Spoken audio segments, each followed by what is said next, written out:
వీరు మనకి తెలియజేస్తున్నారు. మరొక రిఫరెన్స్ చూసినట్లయితే హోషేయ గ్రంథము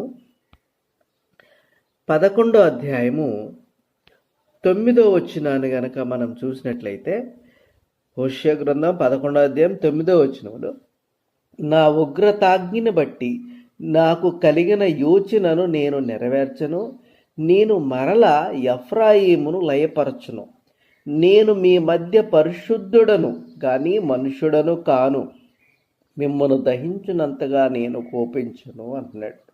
అంటే ఇక్కడ నేను మనుషుడను కాను అని దేవుడు చెప్తున్నాడు.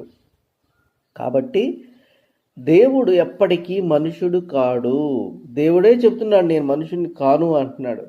కనుక దేవుడు మనుషుడు కాడు అంటే దేవుడు మనిషిగా రూపము ధరించి భూమి మీదకి రాడు అనే భావనను ఇప్పుడు మనం చెప్పుకున్నటువంటి వచనాల్లో చూడగలుగుతున్నాం. ఇక్కడ ఈ వచనాలన్నిటిని బట్టి మనకు ఒక విషయం అర్థమవుతుంది.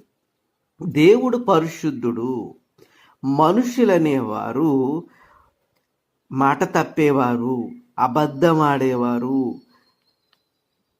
వారు పశ్చాత్తాపడేవారు అనే విషయాలు మనం ఇక్కడ గమనించవచ్చు.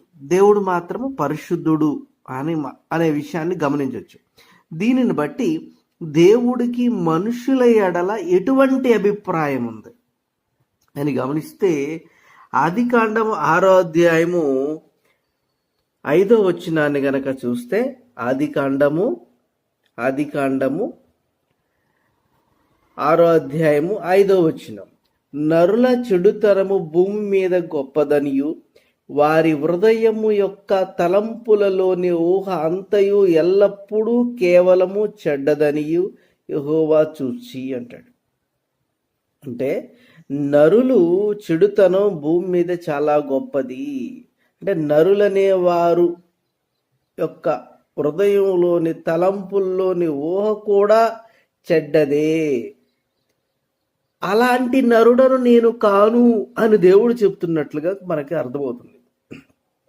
అంటే దేవుడు పరిశుద్ధుడు, మనుషులనేవాళ్ళు వారి ఊహ కూడా చెడ్డగానే ఉంది అనే విషయాన్ని దేవుడు మనుషుల ఎడల కలిగి ఉన్నాడు. ఆదికాండం 8వ అధ్యాయం 21వ వచనములో, నరుల హృదయాలోచన వారి బాల్యము నుండి చెడ్డది అంటాడు.